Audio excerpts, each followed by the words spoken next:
Marina Bay Sands ये सिर्फ एक आइकॉनिक बिल्डिंग ही नहीं, ये फेंग शुई का एक जीता जाता एग्जाम्पल है। आज मॉर्निंग में कैब लेते समय एक लोकल से ये चीज पता चली कि इस बिल्डिंग का जो डिजाइन है ये फेंग शुई के ऊपर बेस्ड है। जब एक शिप के ऊपर से जाल नीचे फेंका जाता है मछली को पकड़ने के लिए, और उस जाल के भर जाने के बाद जब उसको ऊपर खींचते हैं तो उसका कुछ ऐसा ही शेप आता है।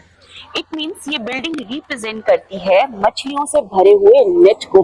अब जैसे कि हम सब लोग जानते हैं, सिंगापुर इज अ आइलैंड। यहाँ पर ज्यादातर जो काम होता है वो फिशिंग का होता है। यहाँ पर फूड, सी फूड के ऊपर लोग डिपेंडेंट रहते हैं, सी के ऊपर कंप्लीटली इनकी लाइफ डिपेंडेंट रहती है।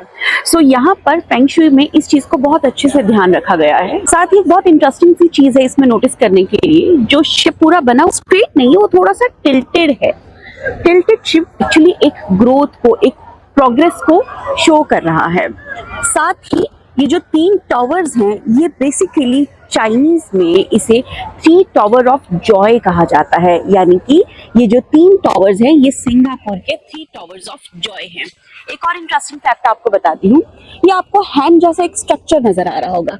This is basically art and science museum. इसको ऐसा स्ट्रक्चर बनाने के पीछे भी कंप्लीटली फेंग शुई का ही हाथ है, क्योंकि आप देखेंगे ये हाथ ऐसे है, इट्स शोइंग लाइक दिस। यानी कि जब हम किसी चीज को कलेक्ट करते हैं तो हम अपने आप हाथ को ऐसे रखते हैं। सो ये शिप यहाँ से मछलियों को फिल करता है, यानी कि प्रोस्पेरिटी को, हैप्पीनेस को समुद्र में से निकालता है, बिजनेस को, प्रोस्पेरिटी को, अबंडेंस को समुद्र में से निकालता है, और ये हैंड रूपी जो इनका म्यूजियम है ये इसको कलेक्ट करता है। सो ये अगेन एक फेंग शुई का लिविंग एग्जाम्पल आपको दिखने को मिल जाएगा। आगे बढ़ते हैं सिंगापुर फ्लायर की तरफ। ये सिंगापुर फ्लायर बिकॉज अभी डे टाइम है तो इसका मूवमेंट नजर नहीं आ रहा, और ये क्योंकि वैसे भी बहुत धीरे धीरे मूव करता है तो शायद इसका मूवमेंट आपको क्लियर नहीं होगा, बट ये अभी भी चल रहा है। सो ये जो धीरे धीरे चलता हुआ फ्लायर बिल्कुल इसके सामने बनाया गया है, ये एक अगेन एक सर्कुलेटिंग एनर्जी, एक मोशन को रिप्रेजेंट कर रहा है।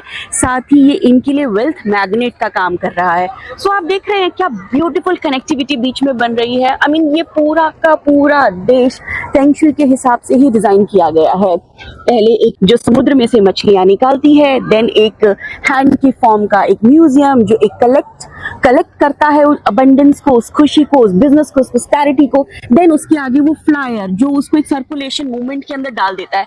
तो ये तीनों जो आइकॉनिक सिंबल्स हैं सिंगापुर के, ये कंप्लीटली फेंग शुई के ऊपर बेस्ड हैं। इट मीन्स अगर हम नेचर को, फेंग शुई को, वास्तु को अपने जीवन का हिस्सा बनाएंगे तो हम भी अपनी जीवन शैली को बेहतर बना पाएंगे।